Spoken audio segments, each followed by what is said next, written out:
NCIS. Sydney Boss Talks introducing a new forensic scientist without just copying Pauley Perrette's iconic Abby pseudo. Welcome to Dream USA 24, my channel. The venerable NCIS brand is heading into international waters in just 1 week. The news that NCIS Sydney will be on CBS later this month is guaranteed to thrill viewers. The show follows a group of American NCIS agents leading a task force alongside the Australian Federal Police to look into naval crimes in the show's named city. The team is led by Olivia Swan and Todd Lassens. The procedural required a new cast of characters, of course, and its creator recently talked about creating a forensic scientist who doesn't feel too much like Pauley Perrette's Abby pseudo. This is the 5th series in the franchise, and the character rosters are different for every show. In light of this, it's reasonable to assume that the authors and producers may encounter difficulties in maintaining the individuality of those characters. Sydney showrunner Morgan O'Neill discussed what viewers may anticipate from the show's main characters in an interview with TV Insider. In the midst of that, he also commented on how he and his staff made an effort to avoid using one of the new faces as the iconic Abby from the flagship show.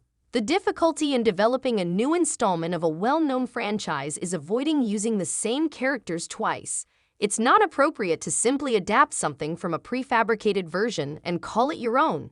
Additionally, because Pauley Perrette plays Abby, a forensic scientist in a show like this, people gravitate toward her figure very quickly. She defined that role in a way. We wanted to be certain that we weren't doing that again.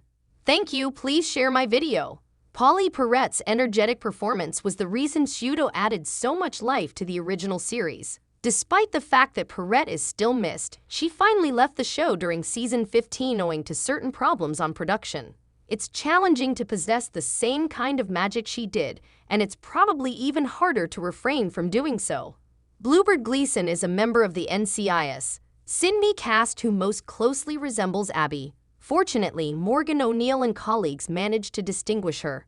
Next, we discovered Mavournee Hazel, who portrays Bluebird Gleeson, an inexperienced character. She seems to be experiencing extreme imposter syndrome and shouldn't be there. She is too inexperienced and too young.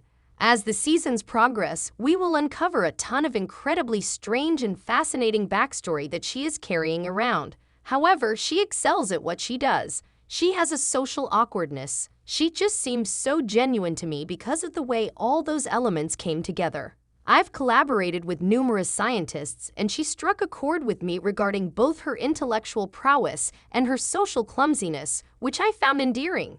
Thank you for subscribing to my channel. It will be interesting to observe how the producers and writers develop these characters and elicit empathy from us. The crew appears to have put a lot of effort into setting the series apart from its forerunners. That is commendable because it is not an easy task to work on a new series for a franchise that has been in existence for 20 years. However, I'll give them the benefit of the doubt and eagerly await what Mavournee Hazel can bring to Bluebird. Sydney will continue to occasionally make references to the other series, just like its predecessors. I'm hoping for crossovers, even if they could be challenging given that the show is filming and taking place on a foreign continent. In addition to being entertaining, these kinds of events would enable Morgan O'Neill and his group to effectively illustrate the differences between his characters and those of Abby pseudo, Larry Jeffro Gibbs, and other celebrities.